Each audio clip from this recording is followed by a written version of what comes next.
Bienvenue dans notre groupe, bienvenue à Madeleine, bienvenue à sa gang, bienvenue à Mathieu, un collègue qui enseigne en physique, bienvenue aux anciens étudiants. Maxime que j'ai eu en 1998, c'est super, des anciens comme ça. La vie est belle. Jean-François, il a déjà 5 ans, c'est super. Mathieu que j'ai eu à Carte du Monde. Avec Madeleine. Oui, je le sais. Je t'ai déjà eu dans un cours à Carte du Monde, toi aussi d'ailleurs. Et ce monsieur-là m'avait donné un chèque pour réussir son cours. Ça n'a pas marché. Manquait un 0. Bon, soyons sérieux. Mais je vais tenter d'être le plus clair possible, considérant que certaines personnes parmi vous n'avaient pas nécessairement eu exactement les mêmes informations. Il y aura peut-être quelques redites pour l'un ou pour l'autre, mais c'est quand même assez utile pour saisir l'ensemble de ce qui va se produire ici. Dans la classe, j'avais organisé mon propos en fonction des considérations générales, ensuite plus spécifiques. Le spécifique, on va le voir au fur et à mesure des différents arrêts qu'on va faire. Le bon petit vent. Le général. Okay? Ici, au plan, si vous figurez une carte du Québec, on est dans une espèce de lieu de rencontre, de conjonction, de convergence. Au plan géologique, on est dans le système appalachien.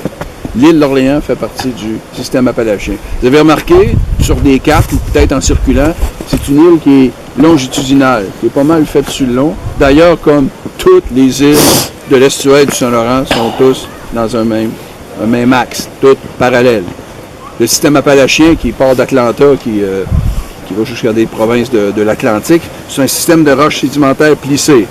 Il s'agit de saisir les trucs globalement. Ces plis-là sont sur le continent, puis à un moment donné, ces plis-là se poursuivent aussi sous l'estuaire. Puis à un moment donné, il y a des plis un petit peu plus hauts que d'autres, qui dépassent la surface de l'eau, ça fait une île longitudinale nécessairement, du fait que les Appalaches sont dans ce sens-là. On fait partie ici, l'île d'Orléans, le secteur du parc Tubic, on ira dans quelques semaines, font également partie de la partie la plus ancienne du système appalachien. Puis lui, là, le système appalachien, il va jusqu'à l'autre bord du chenal nord qui est là. Il est comme à côté sur le socle précambrien. Puis entre les deux, il y a une faille, un réseau de failles qui s'appelle la faille Logan, qui tient lieu de contact entre le système appalachien et le socle précambrien, qui est divisé en différentes provinces, mais je ne vais pas trop aller dans ces détails-là. Puis au Québec, on a le système appalachien, le socle précambrien, il y a d'autres éléments aussi, mais dans ce secteur-ci, les basses terres du Saint-Laurent qui se terminent là. Vous voyez, il y a un escarpement rocheux avec des roches un peu orangées, là. Il y a un peu d'hématite, d'oxyde de fer là-dessus qui donne cette couleur-là. Et les basses terres du Saint-Laurent occupent une bonne portion des basses terres du Saint-Laurent, de toute la région de Montréal, puis jusque vers l'Outaouais. Très, très, très large dans la région de Montréal, de plus en plus étroit, de plus en plus étroit. Pensez, le Victo, là, pas trop, Victo, vous êtes dans le système appalachien, là. Et puis Shawinigan, Saint-Élie-Caxton, donc c'est plus étroit là. Là, de plus en plus étroit, puis pif, ça s'en va en pointe, ça finit là. C'est-à-dire qu'on est à la conjonction de 3 régions physiographiques. Mais ça explique peu de choses. Ce qui amène à comprendre plus le secteur où on se trouve, c'est ce qui se trouve là, sur ma droite, ce que j'indique là-bas. Ça, c'est un estuaire. Le système du Saint-Laurent est divisé en plusieurs secteurs. On appelle estuaire des lieux où il y a des marées. Mais dans le système du Saint-Laurent, il y a un estuaire fluvial. Trois-Rivières, mettons à la fin du lac Saint-Pierre, jusqu'à ici, Pointe-Est de l'île d'Orléans. Ça, c'est l'estuaire fluvial. Pas d'eau salée. À partir de la pointe est de l'île d'Orléans, c'est d'ailleurs la raison pour laquelle on est ici aujourd'hui, c'est le début du moyen estuaire, où on a de l'eau salée, saumâtre, selon la force des marées, selon la force des courants. Ça, c'est le moyen estuaire jusqu'à l'embouchure du Saguenay. Ensuite, on a le bas estuaire de l'embouchure du Saguenay jusqu'au golfe, c'est-à-dire Pointe-des-Monts, puis dans ce coin-là. Fait que lorsqu'on va être ensemble dans le parc Dubic, on va être dans le bas estuaire, où l'eau est salée tout le temps. Ici, l'eau est salée à marée haute. L'eau est basse, l'eau est douce à marée basse. C'est spécial. Regardez l'eau qui est derrière vous. C'est une eau qui est chargée d'argile, chargée de limon, chargée de matière en suspension, d'ailleurs qui va colorer les glaces flottantes largement. Puis des fois, on confond même la glace et la roche, tellement, dans certains cas, les deux peuvent se ressembler. Puis dans d'autres cas, vous allez retrouver parfois des glaces hyper translucides, bleues. C'est que cette glace-là a été formée à marée haute dans l'eau salée, ou ça peut être de la glace qui provient des rivières environnantes qui vont alimenter le secteur ici. Donc, lieu de rencontre de régions physiographiques.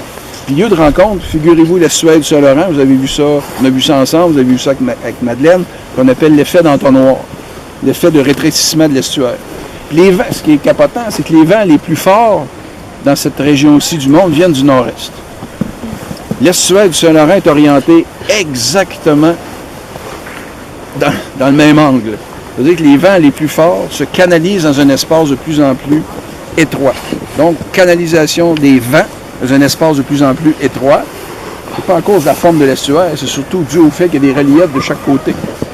Le socle précambrien et les Appalaches au sud. Puis les Appalaches sont dans le même sens. Ça veut dire qu'il y a peu de choses qui viennent casser dedans. Donc le vent s'engouffre dans un espace de plus en plus étroit. C'est la raison pour laquelle les vents les plus violents de la région sont là, à la pointe de l'île d'Orléans. Je vais souvent dire ça aujourd'hui, on vient toujours pointesse de l'île d'Orléans. La conjonction, la convergence, c'est vraiment là. D'où les phénomènes assez spectaculaires qu'on va voir tantôt. Donc les vents se concentrent et les masses d'eau, les marées. Les marées sont des masses colossales produites par le mouvement de la Lune. Là, je fais court, là. Dans l'océan Atlantique, la Lune attire des masses d'eau considérables. Et lorsque la Lune a continué son chemin, ces masses d'eau-là se dirigent vers le pourtour des continents, dans des estuaires, gros ou petits, dans des golfes. Puis là, les masses d'eau arrivent dans le golfe. Ensuite, arrivent dans le bas estuaire. Puis lorsque les marées arrivent dans un endroit comme ici, de plus en plus étroit, mais les marées vont se gonfler. Les marées les plus fortes de l'estuaire du Saint-Laurent, c'est à la pointe est de l'île d'Orléans. Là aussi, cette convergence-là. Puis regardez bien, les marées arrivent dans un endroit de plus en plus étroit et de moins en moins profond. Donc on joue avec la bathymétrie également. L'estuaire a 300 mètres de profondeur à l'embouchure du Saguenay. Ces masses d'eau-là arrivent dans un espace de plus en plus étroit, dans ce sens-ci, et dans ce sens-là. Aujourd'hui, entre la marée basse de ce matin, la marée haute de ce matin et la marée basse de cet après-midi, il y a 6,1 mètres de marnage, c'est-à-dire d'altitude entre la marée la plus haute et la marée la plus basse. Si on avait été ici, exactement ici, ce matin, vers 7 heures, vous auriez été à peu près, je sais pas, 50 cm plus haut, parce qu'il y aurait eu de l'eau en dessous de vous. L'eau s'infiltre en dessous de ce qu'on appelle le pied de l'âge, je vais y revenir largement aujourd'hui, ça soulève tout ça. Et les zones qui sont derrière vous, où se trouvent les gens, ça vous semble assez chaotique, là. Ma marée haute, c'est quand même assez horizontal. Ça s'installe là-dedans. Donc, des forces en présence, des marées, les vents, conjonction des marées, conjonction des vents, conjonction, donc rencontre des régions physiographiques. Ça, c'est au plan global, au plan général. Donc, pour le portrait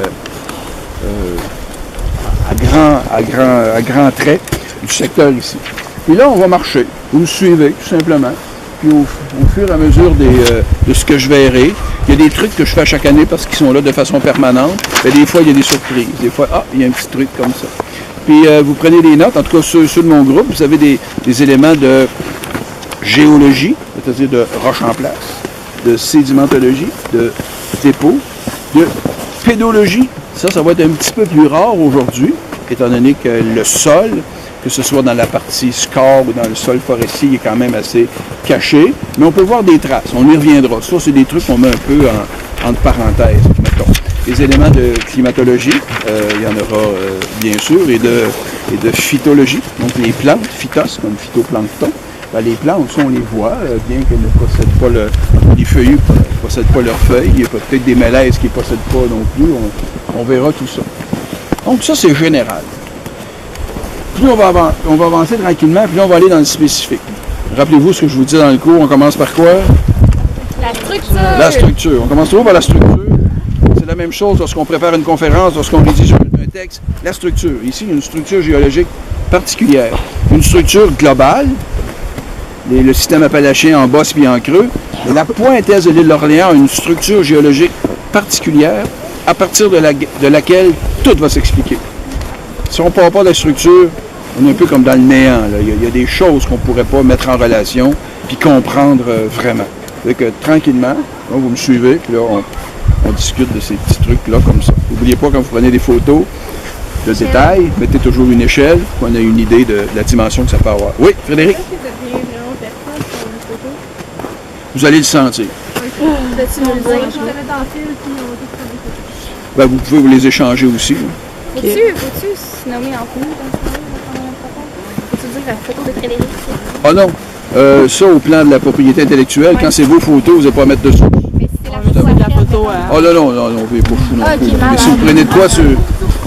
C'est ça. En tout cas, quand tu reçois une claque en arrière de la tête, vous allez prendre une photo. OK? On donne des claques, Frédéric. La vie est belle. Attention des photos. OK. Il y a des arrêts qui sont plus longs, d'autres plus courts. C'est variable. Ça dépend de comment je me sens. Surtout observer ici, on est surtout tenté de comprendre, c'est l'action des glaces de rive. L'action des glaces flottantes, mais quand on dit glace de rive, c'est plus précis. Vous savez qu'il y a de la glace permanente sur notre planète, des glaciers qu'on retrouve dans les montagnes, des très gros glaciers qu'on peut retrouver dans les zones polaires ou subpolaires, le Groenland ou les deux glaciers en Antarctique, parce qu'il y a deux glaciers en Antarctique qu'on appelle les Inlansis, soudés ensemble. Ils vont vêler des icebergs dans la mer. Bon, ça, ces masses-là, c'est de la glace permanente. Mais ce qui est derrière vous, c'est temporaire, c'est des glaces de rive, c'est des glaces qui se fixent sur tous les littoraux des milieux froids sur notre planète, mais de façon différente. C'est qu'ici, on va voir des gros morceaux de glace tantôt. Comment on peut expliquer que des morceaux de glace puissent avoir 8 mètres d'épaisseur dans un endroit comme ici? C'est à cause des marées. C'est essentiel. Les marées, on l'a vu, on l'a saisi un peu, à cause de l'effet d'entonnoir, les marées sont quand même assez fortes ici. Figurons-nous un grand espace dégagé à marée basse. 1 kilomètre de long, la marée basse. On appelle ça un estran. Sur la pointe, on va l'appeler estran rocheux, parce que c'est une zone dynamique de mouvement, de vagues de vent. Puis sur les côtés, on a des estrans plus boueux, herbeux, escar et aslique. On a vu ça dans la classe. On met en opposition une zone dynamique et des zones plus calmes sur le côté. Et ces zones calmes-là vont être déterminées par des bancs de grès sur lesquels je reviendrai tantôt. Les marées sont essentielles pour comprendre la dimension des eaux. C'est que la marée monte, descend à peu près 2 fois par jour, pas exactement, là, c'est pas toujours à la même heure, il y a toujours un décalage à un moment donné. 2 fois par jour, on a une marée qui se comporte comme un bulldozer, qui va pousser au fur et à mesure que l'hiver va avancer, il va pousser de la neige, de la glace, de la matière organique. Des fois dans des livres, on peut parler d'un phénomène qu'on nous représente le plus évident de la planète.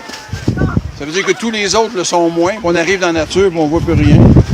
Je donnais l'exemple d'un pli, c'est un beau pli dans les arbres, il est écœurant, il est droit. Ouais, mais la majorité des autres sont cachés, puis il faut essayer de les imaginer. Structure.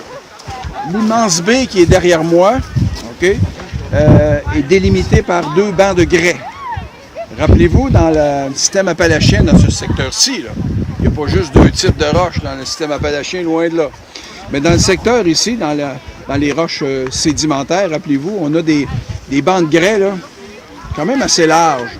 En tout cas, ceux qui organisent la structure des baies. Puis on a des bancs, on a de la pellite, une espèce de shale, schiste, là, pellite. C'est tout en petites galettes les unes sur les autres. Je pense pas qu'on en voit beaucoup aujourd'hui parce qu'elle est cachée par la glace qui se trouve derrière moi. Oui. C'est quoi? C'est où que c'est entre 2 bancs de grès? Okay. Donc, on a des bancs de grès très larges. Pourtant, on l'a vu à épaisseur égale. À épaisseur égale, c'est la pellite qui est plus solide. Mais la pellite, de par sa structure, est toute en petites galettes, ce qui fait qu'elle est plus sujette à l'érosion. Il y a un banc de grès ici. Voyez-vous, là, il est couvert un peu par la neige. Les 3 ondulations que vous voyez sur votre droite, là, okay, le banc de grès, là, il plonge dans le bois. Il passe ici. À l'endroit où je me trouve, là, regardez, il y a une grande fissure, là. C'est qu'à marée haute, tout ça est élevé. Puis à marée basse, il s'accote sur le banc de grès, le pied de glace, puis il casse. Donc, elle est là, la fissure qui détermine. Ça s'en va par là. On en voit un peu de roche en place, là. Où Ériane, là, elle est sur la roche en place. C'est pas des dépôts, ça. Et tout le banc de grès est organisé comme ça. Il y a à peu près 2 mètres de large. Puis là, sur 500-600 mètres, juste la pélite. À grandeur. On retrouve un autre banc de grès. On va le voir tantôt. Là, on le voit un peu, la roche en place.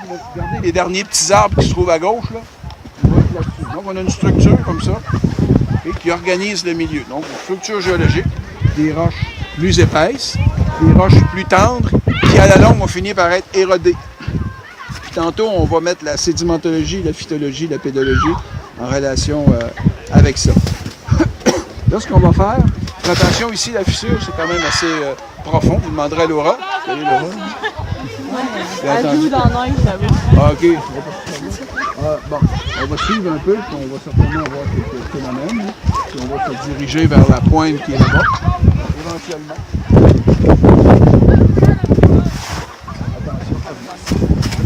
Sur de l'eau, qui va fléchir ensuite.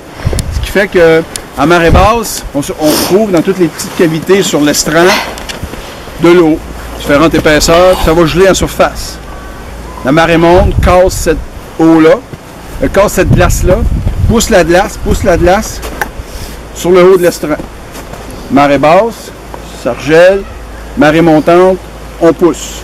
On a vu que 2 fois par jour, ce qui fait qu'il y a un amas assez important de glace concassée, une espèce de frosile là, de glace toute, qui ressemblait un peu à ce qu'on sort des trous d'un cabane à pêche. Là.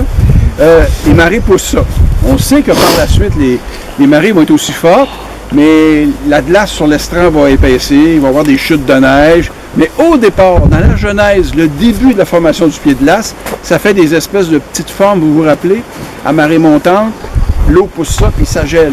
Ce qui est ici, c'est le début de ça. Ça a été formé cet automne. Regardez la forme. Ça se poursuit comme ça. Voyez-vous, là, il y a de la neige dessus qui camoufle tout ça. Là. Et ces formes-là, on pourrait enlever la glace puis la neige dessus, on se retrouverait avec ça. De la neige, de la glace concassée, de la neige un peu, mais pas beaucoup. On va voir l'effet de la neige, les espèces de timbits, les boules, on va les voir plus tard. Je vous disais que lorsque la marée monte, elle va pousser tout ce qui est là. S'il y a du bois, un animal mort, de la matière organique, de la matière minérale. Puis on voit ici de la matière organique, il y en a dedans un petit peu là. Du côté sud, on va voir plus tantôt, on va voir l'équivalent de ça. Mais ce truc-là ici, il se retrouve partout dans le sud du Saint-Laurent. On pourrait se promener à grandeur, puis on retrouverait des formes comme celle-ci qui ont le même âge. C'est-à-dire 6 novembre, ou quelque chose du genre, là. Et que ça a commencé à se former là, à ce moment-là. Mais si on observe un petit peu, parce qu'en géo, il faut observer, voyez-vous, il y a comme une autre ligne qui est là. Hein? Et là, on présume que ce sera peut-être la même chose, mais il faudra aller voir. Il ne faut pas présumer, hein, ça en science, il ne faut pas dire n'importe quoi. Tu pourras aller voir ça. Ouais. Là, on a notre cobaye. Et avec ton pied, la tasse, puis si ça ressemble à ça, ça va nous dire quelque chose. Si c'est juste de la neige, ça veut dire que c'est ça la partie la plus ancienne. Ça ressemble pas à ça? Non, OK. Si tu colles ta langue, ça a de glace? Tu donnes un coup? Bon, ça veut dire que c'est pas ça. C'est ici la partie la plus ancienne du pied de glace de cette année. Mais normalement, il devrait être d'un seul tenant, là, continuer comme ça. Mais il y a eu des redoux. Puis l'hiver retardé. On était sur le gazon en Noël, vous vous rappelez? Mais pas ici, là. Mais il y en a quand même pas beaucoup de neige ici. Ce qui fait que le pied de glace a commencé à se former. Il y a eu des redoux, il y a eu de la pluie. Là, il y a eu une tempête, je pense, le 29 décembre. Après ça, il y a plu. Puis ça veut dire que là, ça a fondu. Le pied de glace, il s'est fait, il s'est déconstruit. Ce qui fait que l'eau a creusé dans le pied de glace. Il y a eu des formes d'érosion dans le pied de glace, ce qui est quand même assez rare. Donc, on a une preuve ici. Puis comme on est dans le fond de la baie, voyez, on est dans le fond de la baie, cette forme-là, si on creusait un peu, on la retrouverait tout du long jusqu'à la pointe là-bas. Ça va? Regardez. Ici, c'est petit. Un petit glaçon qui a été soulevé de façon fortuite par les forces à présence. Puis... Mais il a tourné. Parce que ça, c'était au sol. Ça n'a l'air de rien. Regardez, c'est 1 mètre par 1 mètre, grosso modo. 20. Approchez-vous, Asti. Pardon? OK. Ici, on a un petit glaçon, c'est-à-dire un petit morceau de glace issu de la fabrication du pied de glace. Mais comme on a eu un hiver, je le répète, chaotique, ben, le pied de glace se construit, se déconstruit, ce qui fait qu'on retrouve à quelques endroits des trucs comme ça. C'est-à-dire qu'il y a un petit glaçon qui s'est retrouvé quelque part. Puis à un moment donné, les vagues, les courants, je ne sais pas quoi, ils ont tourné de bord. Il est quand même pas gros, ce petit glaçon-là, contrairement à ceux qu'on va voir tantôt, vous allez voir. Il y a quand même une masse appréciable de matière organique et minérale là-dessus. On pourrait, mais c'est ce qu'on faisait quand j'étais à l'université. On prenait des volumes, on les coupait, on les faisait fondre, puis on regardait ce qu'on avait comme ratio par rapport à la glace d'éléments organiques ou minérales. Pourquoi je vous parle de ça ici? Est-ce que c'est hyper important? Moi, je pense que oui. Imaginez-vous, si ce petit morceau-là est capable de transporter tout ce qui se trouve dessus, mais qui était en dessous, il était en dessous, c'était comme soudé. Et lorsque ça a tourné de bord, c'était complètement gelé, cette affaire-là. Là, c'est plus gelé parce que ça peut bouger un petit peu.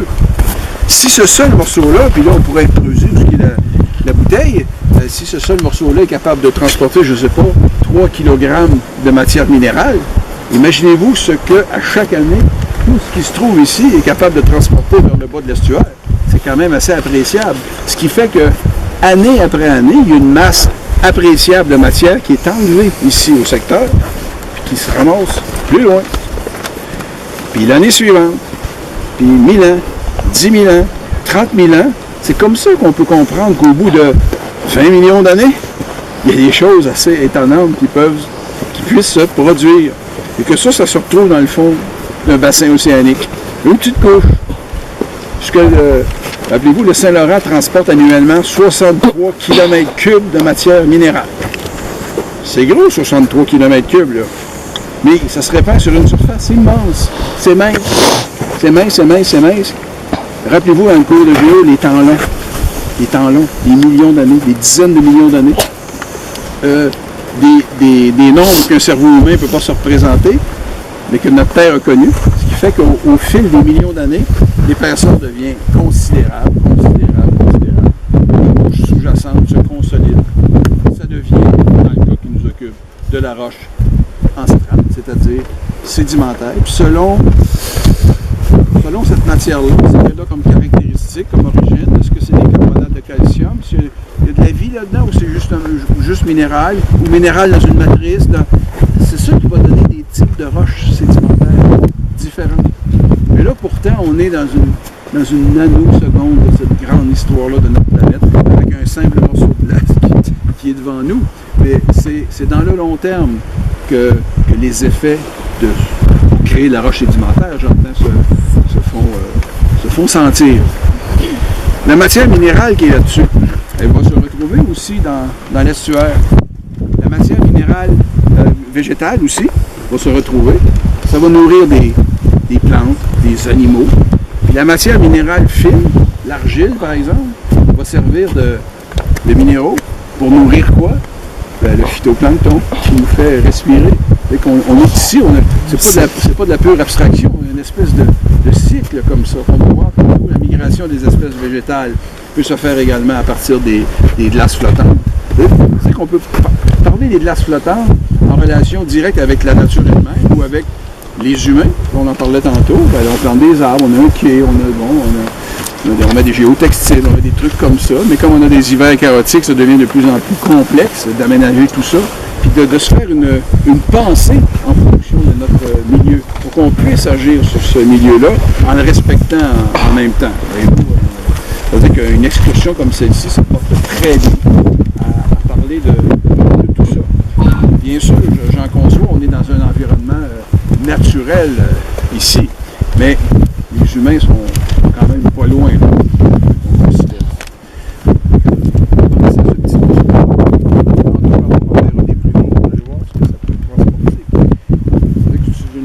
comme mon poing, ça va partir très bien avec ça. C'est-à-dire qu'une roche qui est grosse comme une voiture peut partir avec les glaces qu'on va voir tantôt. Ça se retrouve, on va en reparler, dans la voie maritime. Puis on connaît un peu la suite. On va soutenir. La géographie est une science de relation. De relation globale entre ce qui est naturel et ce qui est anthropique. Ça, c'est le dada des géographes, le lien entre la nature et l'être humain. Mais là, on va faire des liens dans la nature.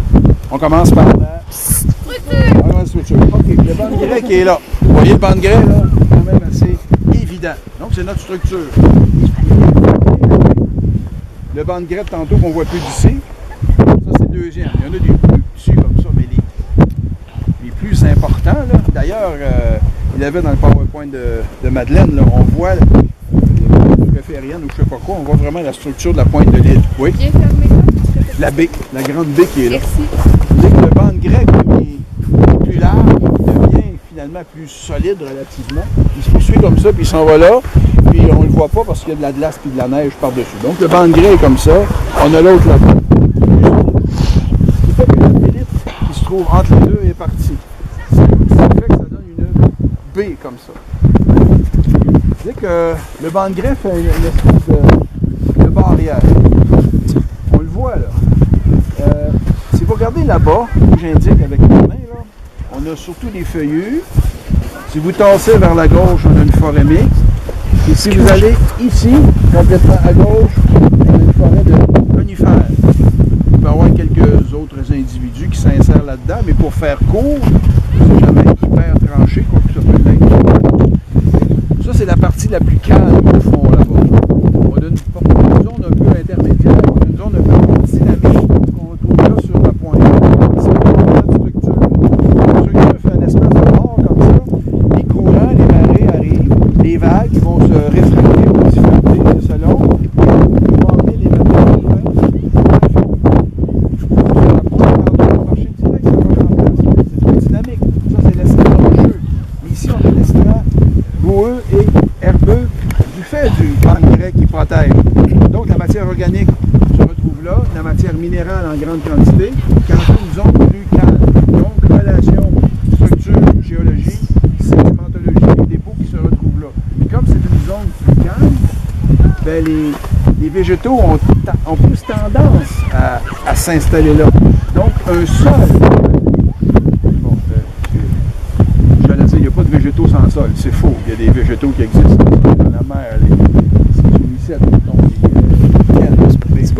plantes terrestres, ils poussent dans un sol. Donc, structure, sédimentologie, pédologie, un sol va s'installer là. La matière organique, le climat, l'interaction chimique avec ce qui est dans le sol. La végétation s'installe. Mais comme la végétation elle est différente, c'est que le climat sont ouverts là-bas. Dynamique. Les vents dominants sont ceux là. Les vents dominants sont nord-ouest, c'est-à-dire des vents les plus fréquents. Les vents les plus forts viennent de là-bas.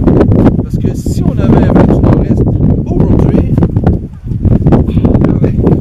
il ferait froid, et pas à peu près. C'est ce qui est le résultat. Imagine une espèce de graphique. Puis si on mettait sur ce graphique-là, durant un temps long, mettons un siècle, la direction des vents, on cumule tout ça, jour après jour, mois après mois, tout ça, on aurait une résultante par là. Parce que c'est des vents dominants. Donc, dans toute la région ici, la résultante des vents dominants est comme ça. Sauf à un endroit, la pointesse de l'île d'Orléans. Regardez dans quel sens sont orientés les arbres. Ils sont penchés vers le sud-ouest. Ça veut dire que l'effet d'entonnoir se fait sentir là. Pas là. Pas de l'autre côté, mais uniquement là. Ça veut dire que si on prenait notre graphique, la résultante serait comme ça partout, sauf pointesse de l'Orléans. C'est pour ça qu'on est ici, je vous le répète, là. Pointesse, convergence des marées, convergence des vents, des cours. Tout se ramasse ici, puis qui nous fait lire le paysage en fonction de ces conditions-là. Regardez les arbres. Les grands que vous voyez là, c'est des pins blancs. Puis un petit peu plus bas, vous avez des Thuya occidentalis. Et non pas des cèdres, rappelez-vous. C'est sûr qu'il y a le langage courant, puis bon, on dit chevreuil, mais il n'y en a pas au Québec, des chevreuils. Mais, on dit chevreuil pareil. Bon, il faut quand même s'entendre lorsqu'on parle. Mais en science, la tendance va être à nommer les choses comme elles sont. Si vous regardez les grands pins qui se trouvent à droite, ils sont verticaux. Tandis que ceux qui sont sur la gauche, ils sont penchés. Ils ne sont quand même pas si éloignés les uns des autres. Là. Si vous enlevez le banc de grès, ce ne serait plus ça. C'est-à-dire que c'est la structure qui nous aide au départ à comprendre tout ça. Là, vous avez les tuyas occidentalistes. Ça, c'est une drôle de plante. Là.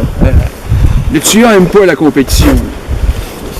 Les tuyas, c'est comme des êtres humains. Ça prend de la dimension, là, ça s'installe, ça pousse dans toutes sortes de conditions, dans toutes sortes de tissus assez particuliers.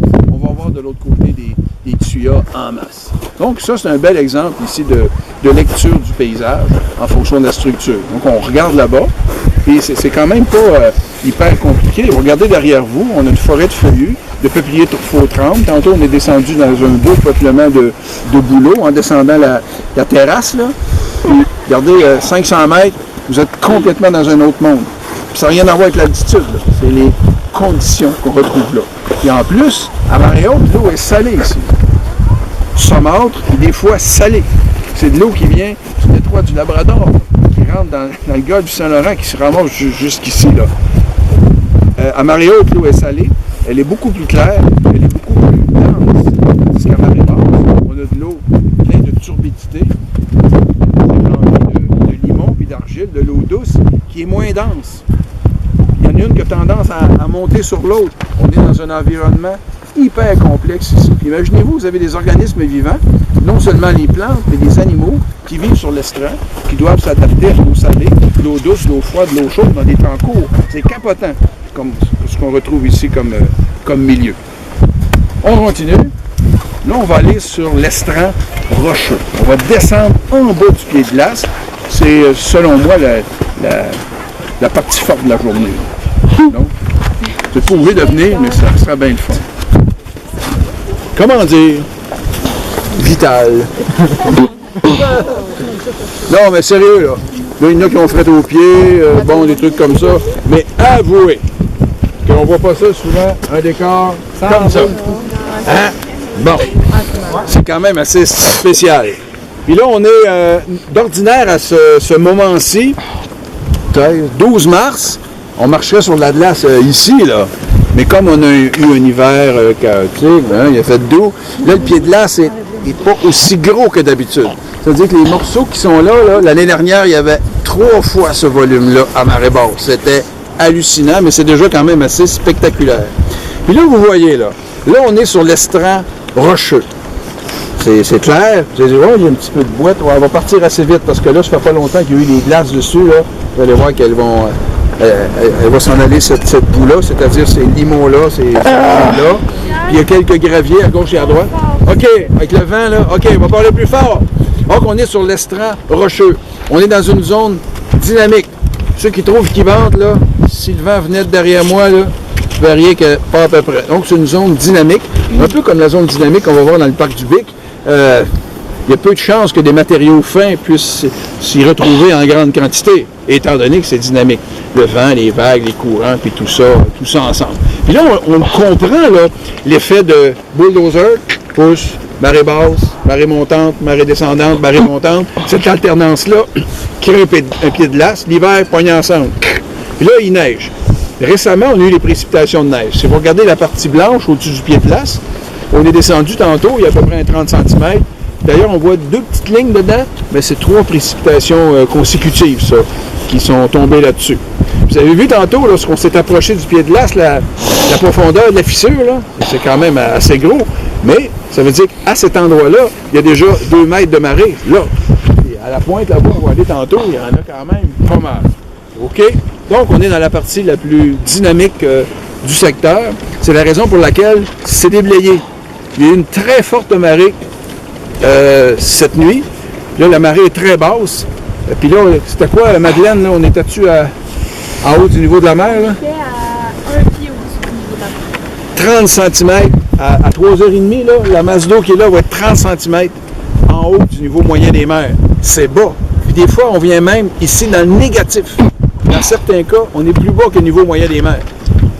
Et là, présentement, vers cette île, la marée est haute. C'est des immenses zones comme ça, des immenses masses d'eau qui se promènent un peu partout. Là, on comprend que ça peut donner des phénomènes comme ceux qu'on a ici.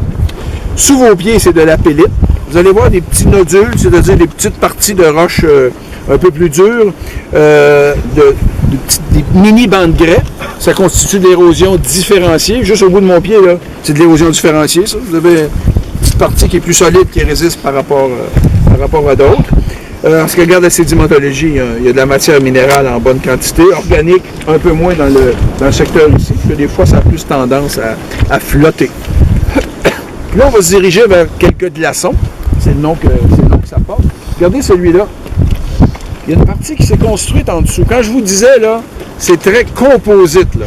C'est pas comme un glacier, là.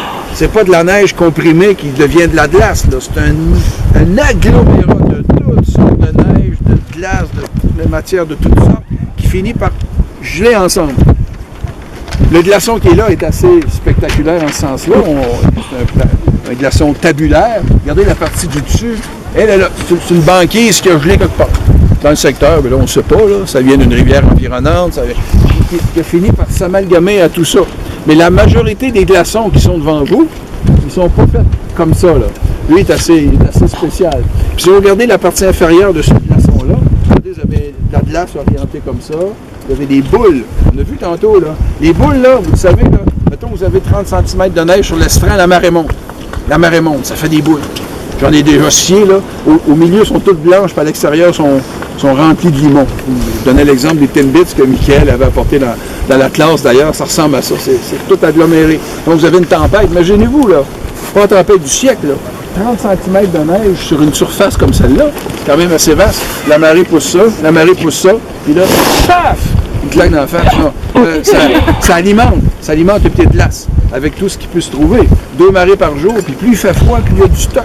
C'est là qu'on comprend qu'on peut avoir au bout du pied de glace des morceaux de cette dimension-là. Regardez les gens là-bas, là, c'est quand même assez gros. Puis chacun transporte des quantités importantes là, en kilogrammes de matière organique et surtout minérale vers le bas de l'estuaire. On l'a vu dans l'Atlas, ces morceaux-là, je ne sais pas si on va en voir aujourd'hui, des fois ils vont se souder à la partie herbeuse, le score, et là il part avec ça d'épais de sol, grande plaque, il s'en va. Puis là, cette partie de sol-là va se retrouver quelque part sur un estran boueux. Donc, migration des espèces végétales grâce aux glaces flottantes. Donc, ça part. Année après année, il y en a tabarnouche du stock qui part d'ici. On a parlé un peu d'isostasie. Hein? C'est les continents, ils perdent la masse, ils perdent la masse, ils perdent la masse. À un moment donné, les continents perdant de la masse, ils se relèvent tranquillement. Sans l'effet des glaciers. Là. Ils se relèvent aussi par la suite de la disparition des glaciers, mais c'est toujours cet équilibre-là. Donc, qui s'effectue entre le continent et la mer, mais pas à échelle humaine. C'est pas des trucs qu'on pourrait percevoir. Ben, à très grande échelle, c'est ce qui se produit. Là, on va aller voir le gros qui est là-bas. Ça va être hot. Puis on pourrait prendre une belle fouille. Le gros spécial? L'éducateur dominicain au 13e siècle. That's it! Pour vous persuader d'aller à la messe. Regardez le vent, là, qui est quand même pas si froid que ça. Comment il fait fondre vite, ce morceau-là.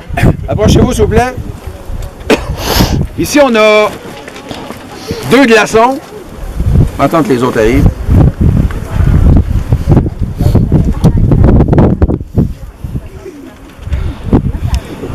OK, on a 2 glaçons distincts, différents. Celui qui est ici, lui, c'est un petit peu qui flotte. Un petit peu parce que la partie inférieure, je l'ai vu à la bouche carrée, là, à 2h30, à 9h05, à ce soir, la marée va venir le chercher, lui, là. C'est-à-dire que la partie du dessous va fondre. Puis, un moment donné, ça se peut, rappelez-vous, il y avait une photo, là, il va s'accoter comme ça sur l'estran. Oh, le gros soleil. Il va basculer. Donc, lui, il a été créé dans l'hiver. Lui, il y a quelques jours. Ça, c'est, voyez-vous, les précipitations de neige. J'ai une tempête la semaine passée, là. Ça, c'est un glaçon d'une tempête la semaine passée. Il est trop mou. C'est pas consolidé. Lui, il va passer à travers le mois de février, là. Il se défait, là. Imaginez-vous, là, une tempête a poussé la neige. Il est capable de créer des trucs comme ça.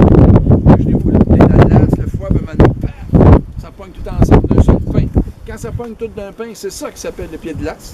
Au printemps, il casse par morceaux, puis il transporte du stock. Puis vous pourrez observer aussi, même à plus petite échelle, vous pouvez le voir ici, vous avez un petit morceau de glace. C'est tout ça qui caractérise finalement les glaçons, parce qu'il y a beaucoup de matière après.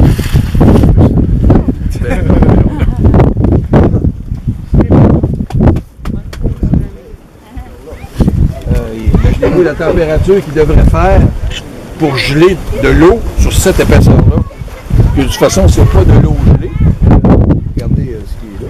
C'est à l'évidence même, parce qu'on va ramasser de toutes sortes de trucs. Là, il est quelle heure? 1h45. Imaginez-vous, là, la marée baisse, c'est-à-dire que la marée va baisser encore durant 1h03. Avez-vous une idée de la surface immense qui est dégagée à marée basse? L'instant, il est 2 degrés, 4 degrés. Presque pas de pente. C'est pour ça que tout ça qui est dégagé. Mais c'est ça aussi qui explique les raisons pour lesquelles les morceaux sont si gros. C'est que ça permet à l'effet bulldozer des marées de pousser beaucoup de glace, de neige, durant l'hiver. C'est ça qui est quand même assez spectaculaire. Ce qui fait que c'est plus, c'est que ça rentre tout de même. C'est ça. C'est une bonne intervention. Les glaçons, frotte le fond. Dans les glaçons, il y a de la matière minérale, il y a des roches. Donc, il y a un effet abrasif, donc de l'érosion. On enlève, puis on a le résultat qu'on a devant les yeux. Ah oui, absolument. C'est mécanique. Alors, le cryo, il faudrait qu'elle se produise dans la roche en place. C'est le cas d'ailleurs. Hey, regardez ça, on voit pas ça souvent parce qu'il faut que la marée soit basse, très basse. Il y a des stries, S-T-R-I-S, des stries glaciales. Regardez les traces qui sont dans la partie boueuse qui est là. Mais il y a un glaçon qui est certainement disparu. Là. Il a glissé. À marée descendante, il a fait une trace dedans. Il a fait une trace. La marée l'a pris. Il est parti. Voyez-vous les traces qui sont là derrière les gens, là? C'est ça. Donc ça. Puis des fois, il y a une grosse roche qui est en dessous. Là, ça frotte. Puis on connaît la suite. Devant vous, là-bas, où j'indique avec mon doigt, là, il y a un haut fond. C'est d'ailleurs pour ça qu'on a mis deux tours, deux espèces de repères visuels. Puis ces tours-là, indiquent que la voie maritime est à partir de là. À partir d'ici, la voie maritime est du côté nord. Quand vous allez sur la côte nord, là, la voie maritime passe le continent. C'est ici que ça change de direction. L'engrais sur lequel moi-même et quelques autres, on était à côté tantôt, c'est le même ici. Ça se poursuit comme ça. Puis là, il y a comme une pente à peu près on se retrouve à 45 degrés. Comme ça. 50 OK. Les Appalaches, regarde, c'est vraiment pas là, ça fait ça comme ça. Ça monte. Zip. On le voit là. Le moment donné, ça descend dans l'eau. Là, ça sort. Vous avez l'île qui est là. On descend. Ça remonte. Ça remonte ici. C'est ça le système appalachien. Des bosses, des creux, l'alternance, comme ça.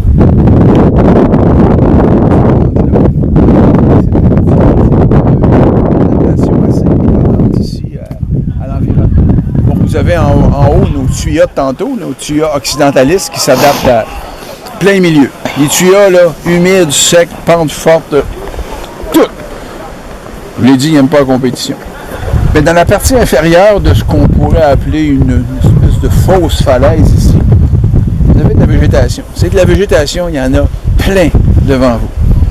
Plein. Toutes des couverts de végétation, mais de couleurs différentes. On a de l'oranger ici. Voyez-vous, ça fait comme une espèce de ligne. Ce qui est orangé, c'est pourquoi l'oranger est là, puis pas à côté, d'après vous? À cause de son milieu. Ouais, à cause de son milieu, mais encore, bonne, si on veut préciser.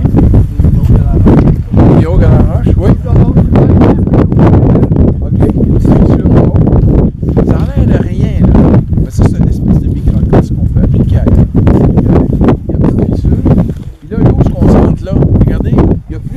humidité sur à peu près 15-20 cm qu'à côté. Ce qui fait qu'il y a une espèce de lichen qui va se développer là. Parce que ce type de lichen-là nécessite ce type d'humidité-là. C'est très particulier. Si vous regardez l'ensemble de ce qui est devant vous, là, regardez, il y en a toutes sortes. Là. Il y a combien de sortes de lichens ici? Lichen, l'association symbiotique entre une algue et un champignon. Là, ça, vous saviez peut-être ça. Du mutualisme, comme on dit en biologie. Là. Un a besoin de l'autre. Des algues et des champignons là-dessus qui vivent ensemble. Ils sont bien ensemble. Et contrairement à bien des gens sur la planète, là, eux autres, ils sont bien ensemble. Regardez en haut. C'est comme des plaques blanches un peu, avec un petit ton de gris dedans. Il y en a un peu plus verdoyant, plus orangé. Puis l'orangé, souvent, c'est lié au fait qu'il y a un petit peu de sel dans l'eau, dans l'air, dans les endroits. Au parc cubique, là, il va y avoir du lichen orangé à l'os. Les sommets sont aliasing, sont tous verts. Aussitôt qu'il y a un peu de sel, la plante, le champignon, elle s'adapte de drôle de façon à l'intérieur de notre propre système. Ça crée une coloration comme ça. Là, on est là, ici, pour faire le samedi 12 mars 2016. On regarde ça. Il y aurait beaucoup à dire là-dessus. Ce vers quoi je vais vous amener, c'est que par rapport en regard d'un exemple tout simple comme ça, on peut retenir le mot adaptation. Darwin, ça vous dit quelque chose? Il y en a qui ont simplifié des fois. Ah, c'est les plus forts qui l'emportent. Non, c'est les mieux adaptés qui résistent. Ceux qui s'adaptent le mieux. Ceux qui ne s'adaptent pas meurent. Ceux qui s'adaptent résistent. C'est que il y a un lien entre les plus forts, bien sûr, mais c'est surtout l'adaptation. Donc, vous avez des plantes ici qui s'adaptent. Il y a certains types de lichens qu'on a mis sur des navettes spatiales, puis c'est revenu vivant. Moi, ça c'est un des trucs qui m'a le plus impressionné dans ma vie. Ça, on en place dans toutes sortes de conditions. Le lichen, vous allez trouver ça partout. Ça, c'est de l'adaptation. Dans, 125 000 ans, ici, il va y avoir 3000 mètres de glace. 3000 mètres de glace jusqu'à très loin. Puis ça va fondre. Qu'est-ce qui va apparaître en premier? Les lichens. Ça s'installe sur la roche. Puis ça retient l'humidité, la matière organique. Là, les sols vont s'organiser en fonction de ça. Lichen, on connaît ça. La mousse de lichen, on utilise ça des fois pour mettre dans les maquettes et des trucs comme ça. Ça a l'air tellement simple, ça. Ben, c'est des champignons qui aiment les algues. Ils sont ensemble. Le champignon, lui, il ne produit pas d'oxygène. Mais il aide l'algue à le faire, qui est à côté, qui a besoin de ce champignon-là. C'est pas toutes les plantes qui produisent de l'oxygène par photosynthèse. Toutes les plantes, sauf les schizomycètes, c'est-à-dire les champignons. Là, vous m'écoutez, vous êtes là. Ben, c'est ça. Ça, c'est la nature. Et malgré la pente, on pourrait avoir une pente à 90 degrés, à 52 ou à 45, peu importe. Donc, on est parti de la structure. Voyez-vous les plis, là, un pli là, l'île, ça descend, un autre pli ici. Ça monte dans le... Mais en fait, il n'y a pas d'arbre. Parce que ici, à Maréo, quand le vent vient de là-bas, voyez-vous, l'estuaire est devant vous, là. Tournez-vous, là. C'est loin, là. Le vent, il vient de très loin. À Maréo, ici, là, je suis venu souvent, il y en a des vagues. Les vagues arrivent là-dessus. L'eau salée à Maréo vient lécher ça, là. Ce qui fait que la première ligne, c'est des tuyaux. Les autres sont là, sont solides.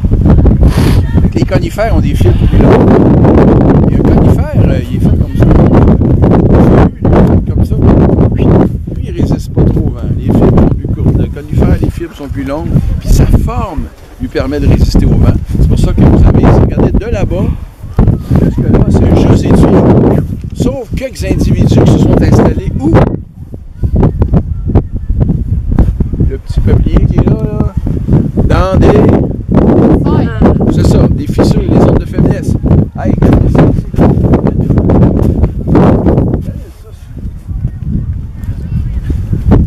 C'est tellement simple. Pourquoi il est là? Parce qu'il y a une fissure. organique s'est ramassé là, puis il a fini par pousser là. Ça, là, ici, là, c'est lichen qui pousse là. Donc, il y a un lien étroit entre la structure, la matière organique qui se ramasse là, donc le développement d'un sol, mais pas un sol à grande échelle, un sol juste à cet endroit-là.